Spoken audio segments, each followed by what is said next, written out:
toutes et tous, bienvenue, Zoom Express. Nous sommes dans le pays de la Châtaigneraie, à la Loge-Fougereuse, dans la commune de la Loge-Fougereuse, juste à côté de la Châtaigneraie, avec un personnage que vous connaissez bien si vous nous suivez régulièrement. C'est l'artiste peintre Pimabo, Pierre-Marie Boussard. Pierre-Marie, nous ne nous sommes pas vus depuis plusieurs années, il faut le dire. Comment ça va? Très bien, merci. Puis d'abord, bonjour à tous. Et ça va très bien. Avec nous, Frédéric, qui a quelque chose d'important à nous dire dans un instant. On va y revenir, mais nous sommes ici pour un événement très précis. C'est que nous découvrons en avant-première le nouvel espace d'exposition Pimabo, le musée Pimabo qui vient de naître à la Loge-Fougereuse, où tu es installé depuis maintenant quelques années, mais c'est quand même relativement récent. Et ça fait déjà 5 ans. C'est pas vieux quand même. 5 ans, et puis donc, suite à des travaux, comme tu peux le voir, l'atelier s'est multiplié par 2 au niveau surface, qui fait que là, j'ai un lieu d'exposition qui devient un musée, qui est d'ailleurs le petit musée le plus grand du monde. Oh. Oui, absolument. Alors, pourquoi le petit musée le plus grand du monde? Alors, le petit musée par sa taille, mais le plus grand par le nombre d'arts qu'il y a à voir ici. Voilà, c'est vrai que c'est énorme. Très diversifié, on le voit à l'écran. Alors, entrons tout de suite dans le vif du sujet, parce que Pimabo, vous le savez, c'est un style, c'est un art, c'est un personnage, ce sont des œuvres qui lui appartiennent bien à lui et qu'on ne retrouve nulle part ailleurs, bien sûr. Et Frédéric va transmettre Pimabo, parce que c'est important la transmission. Alors que se passe-t-il? Explique-nous en 2 mots. C'est indispensable. Alors d'abord, le musée, il a pour but de sortir une collection qui a été enfermée pendant plus de 10 ans. La seule fois que c'était exposé, c'était en 2016, au prieuré Saint-Nicolas, et depuis, c'était complètement dans les oubliettes. Et là, depuis donc la semaine dernière, enfin les tableaux reprennent vie, pour qu'on puisse voir cette histoire qui est une histoire d'amour entre le vent et l'eau. Donc c'est 18 scènes de tableaux qui vont raconter une belle histoire. Bon, ça étant dit, le musée prend vie pour ça. Donc, et l'intérêt du musée, c'est que mes œuvres, ils sont protégées maintenant, ils sont dans un écrin. On n'a plus à y toucher, donc ça appartient à tout le monde, on peut dire. C'est fait pour être tout le monde. Là. En entendant, c'est que pour arriver à aller comme ça, c'est que j'avais une école d'art, vous savez, qui s'appelait Ozellar, et maintenant je ne pratique plus du tout l'école parce que je suis un peu plus fatigué, et il faut impérativement que je passe la main à Frédéric, donc la méthode Pimabo. C'est une méthode qui permet à chacun de pouvoir sans problème dessiner. Même toi, Philippe, tu es capable de dessiner avec la méthode. Oui, alors là, il y aurait vraiment du travail. Non, parce que non, détrompe-toi. Non, mais je t'assure, et je vous assure à tous, ceux qui ne savent pas dessiner, qui aimeraient rentrer dans le monde du dessin, le monde de l'art, la méthode est faite pour vous. Ça, il n'y a pas de doute, tout le monde s'en sort parfaitement. Même les plus débutants sont les meilleurs. Parce qu'ils vont se découvrir quelque chose de vraiment très important. D'ailleurs, Philippe, tu peux demander à Frédéric, tu vas voir ce qu'elle en pense. Évidemment, et c'est ce que j'avais l'intention de faire tout de suite, figure-toi. Comme quoi les esprits se rencontrent, Frédéric.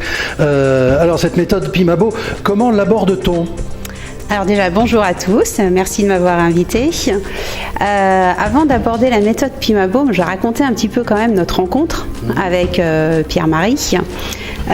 Donc on a emménagé en même temps, donc il y a 5 ans. À la Loge-Fougereuse. À la Loge-Fougereuse, à côté de la Châtaigneraie en Vendée. Donc ma famille et moi, nous venons de l'Est vers Mâcon, entre Mâcon et Lyon. Et quand un jour on s'est arrêté en plein mois d'août, Pierre-Marie venait juste d'ouvrir son atelier, donc qui est au-dessus, que vous connaissez a priori, puisque vous avez déjà fait des reportages dessus. Oui, on en voit encore quelques images d'ailleurs en ce moment. Oui, et donc on a visité l'atelier, donc là on a rencontré le personnage, Pimabo. Et puis il s'est passé quelque chose, quand il nous a expliqué, quand il nous a raconté ses œuvres, et surtout après quand il nous a parlé de la méthode de dessin. Et moi, ça a été une évidence. Et mes enfants également. Donc, on a été ses premiers élèves. Donc, notre groupe, mes enfants et moi, a commencé la méthode. Donc, et vous avez dessiné quoi ?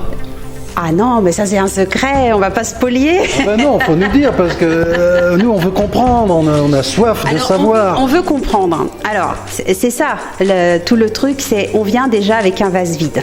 Alors moi j'ai fait une école d'architecture, donc j'avais déjà un peu des acquis, famille un peu d'artistes.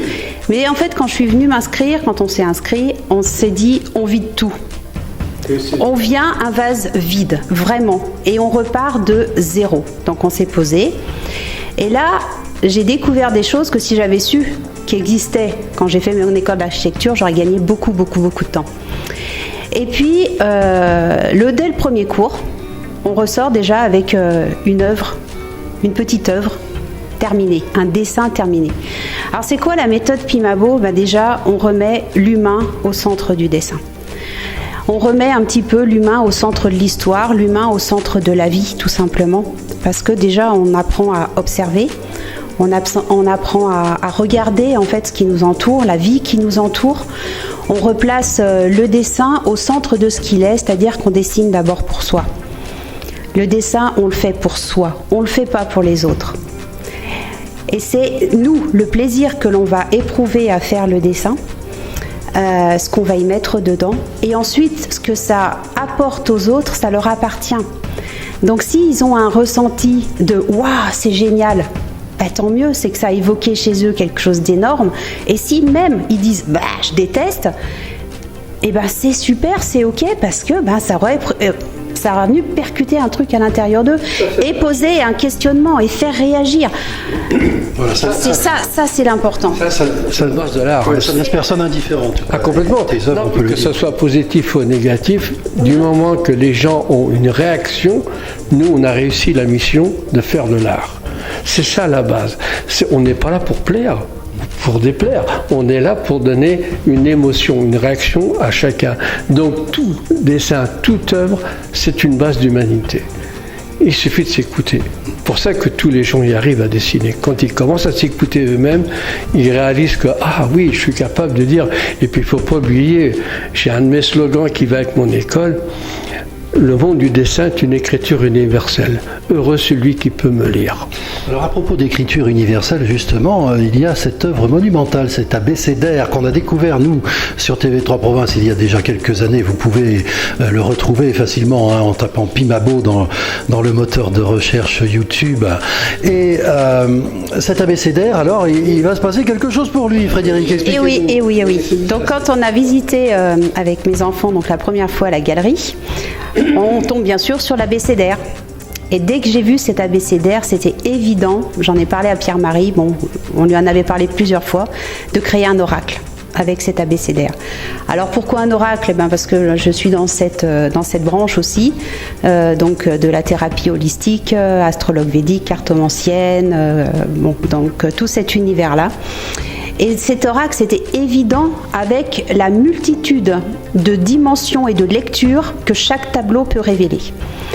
Donc j'ai parlé de l'abécédaire à mon mentor, mon professeur d'astrologie védique, ça fait 15 ans que je me forme avec lui, donc qui est de l'autre côté, qui a 82 ans. Et quand il a vu sur les différentes émissions Pierre-Marie et puis l'abécédaire, pour lui aussi, c'était évident que c'était de créer un oracle. Donc lui, il a écrit son ressenti au niveau symbolique. J'ai écrit différents paragraphes au niveau symbolique sur cet abécédaire. Et quand on les a montrés à Pierre-Marie, il a redécouvert ces tableaux. Ça a été pour moi un drôle d'événement parce que je pensais que avoir tout maîtrisé dans ma propre peinture sur nous au niveau de ce que j'avais peint. Et quand j'ai lu cette histoire, ça m'a permis de revoir encore mes tableaux d'une autre manière. Et ça, c'était assez étonnant. Donc, on est sans limite, C'est ça qui est génial. Et la création est sans limite ici à la Loge Pougereuse, Pierre-Marie. Il y a encore de la création, tu continues évidemment, tout le temps au même rythme, assez prolifique, à peindre et à dessiner. À dessiner, raconter, faire, c'est toujours important. Et puis, De toute façon, je sais faire que ça. Hein. Donc, quelque chose et qu'on le fait bien. Je le fais avec le cœur. C'est le plus important. Et ça se ressent. Et ça se ressent ici dans ce nouveau lieu. Alors on va y revenir, que tu as voulu aérer, les œuvres ressortent bien. Oui. Chaque œuvre est voilà, on avait plus à Saint-Vincent-sur-Gers, j'y pense, c'était un espace beaucoup plus ramassé que là. On a de l'air, on respire et on peut visiter et tout découvrir. Oui, alors ça c'est le but, que les gens puissent entrer. C'est libre, hein, c'est gratuit, c'est toujours pareil. Et bien ici, il y a de quoi passer du temps, comme ça s'est passé le week-end dernier. Les premières personnes ont eu l'occasion de rentrer ici. Ben, ils ont passé 2 heures de temps sans problème. Tu as discuté avec l'artiste aussi, c'est important. Ça, de ce côté-là, on prend le temps de prendre Plus de temps. ça use. Hein. Si on tombe sur l'artiste, alors là, on sait quand on entre, hein, Frédéric, on ne sait pas quand on sort. Tout à fait. Ouais. Ça, faut vraiment en profiter, parce qu'un lieu comme ça, c'est pour ça, c'est le plus grand du monde, parce que c'est unique. Hein. Faut en profiter. Profitons-en, effectivement. Donc voilà. Qui est ouvert d'ores et déjà. Hein, Ça y est, parce que c'est commencé donc du mardi au dimanche, tous les après-midi. Hein, et puis de venir se présenter ici à Loges. Il y a de quoi stationner, il y a de quoi se promener, prendre l'air dans le jardin. Tout est vraiment fait pour être bien, quoi. Hein. Et on le sent, c'est un lieu convivial. Oui, on a voulu, et puis c'est chaleureux. C'est plein d'énergie, ça fait du bien. Et puis on est vraiment là parce que c'est un contact humain qui est avant tout. Quand les gens poussent la porte de cet atelier, c'est un humain qui va rencontrer un autre humain qui va pouvoir échanger, même dans la découverte. Il y a des choses très étonnantes, hein. Il y a des gens qui font des sacrées réactions. Hein. Hein. C'est très très marrant. Hein. Il y a une personne âgée qui est venue il n'y a pas longtemps, qui me parlait beaucoup à une époque, puis dès qu'elle est venue ici, c'était le silence total. Elle ne savait plus quoi dire ni quoi faire, elle ne savait plus comment regarder tout ça. Donc elle m'a découvert tout de suite par mon travail un autre personnage qu'elle ne pensait pas. Ça l'a rendue petite fille, ce personnage, et c'est ça que j'ai trouvé très drôle. Donc, tant mieux pour elle, et tant mieux pour moi, parce que si je fais rajeunir comme ça, simplement une personne... Et quand on rentre dans la galerie, la première fois qu'on est venu avec mes enfants, quand Pierre-Marie nous a parlé des tableaux, et en fait, ces tableaux, ils sont vivants. C'est vraiment des œuvres vivantes qui sont au-delà d'un dessin, au-delà d'une peinture. Ben, en fait, on rentre dans un autre espace-temps. Et on perd même la notion du monde qui nous entoure. Et quand on sort d'ici, alors de mon expérience et de mes enfants et puis d'autres qui sont venus, ben on a un peu du mal à redescendre, je ne sais pas comment vous dire, de se redire « faut que je retourne dans cette réalité-là », alors qu'on a fait un pas dans une autre réalité, un monde de couleurs, un monde merveilleux, un monde de bienveillance, un monde, j'ai envie de dire, d'amour, hein, tout simplement, parce que voilà, on baigne dans cet univers doux, coconneux, bienveillant, et ça fait du bien. Et ça fait vraiment du bien à l'heure actuelle. Et plein d'énergie. Alors plein d'énergie, ça c'est clair. L'énergie en tout cas de la mer, de l'océan que l'on retrouve évidemment qui est le fil rouge de ton œuvre. Et à ce propos, je voudrais qu'on regarde ceci. Voilà. Regardez, parce que Pimabo est capable de faire des choses extraordinaires.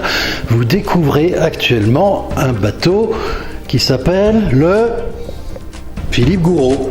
Ah oui. Ah oui. C'est là où je veux en venir. Nos amis le voient à l'écran. Alors, le Philippe Gouraud, d'ailleurs, tu manqueras pas de le présenter. Je suis en train de le faire, mon cher Pimabo. Visuellement, parce qu'il a son bateau qui s'appelle le Philippe Gouraud. Donc, on découvre à l'écran en ce moment. Et c'est un bateau de pêche à l'info. Hein, donc ça, il sait faire. Hein, donc c'est le capitaine du Gouraud. Mon capitaine. Vous salue bien, en tout cas. C'est une belle œuvre. Hein. Ah, elle est magnifique et elle sera en bonne place, évidemment, à la rédaction de TV3 Province. Ceci se mérite. Hein. Oui, absolument. Si, mais comme quoi... En tout cas, ça me touche beaucoup, quoi qu'il en soit. Ça m'a fait plaisir de le faire parce que je pensais bien à toi dans ce genre de prestations. Je te voyais bien à bord. Ouais. Et naviguant en eau trouble un petit peu aussi. Alors, ça, tu t'en débrouilles. débrouille. Hein. C'est ce que tu m'as dit tout à l'heure. Allez. Merci Pimabo. On est à la loge Fougereuse avec Frédéric, Pierre-Marie Boussard, Pimabo. Venez à la loge Fougereuse découvrir, tout près de la Châtaigneraie, les œuvres de notre ami Pierre-Marie. Allez.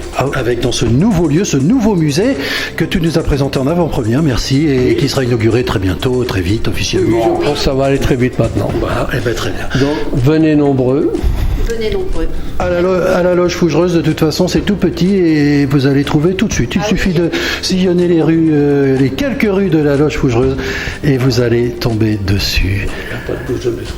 Il n'y a pas encore de métro, il n'y a pas une station loge Fougereuse, non, métro de la Châtaigneraie, mais bon, peut-être plus tard. Ça fait partie d'un tableau visionnaire en tout cas. Et si vous voulez rentrer dans cet univers et puis apprendre la méthode, c'est avec grand plaisir que je... On contacte Frédéric, vous avez vu ses coordonnées durant le reportage. Tout va bien les amis, à très bientôt. On reviendra très vite à la loge Fougereuse avec nos amis ici présents.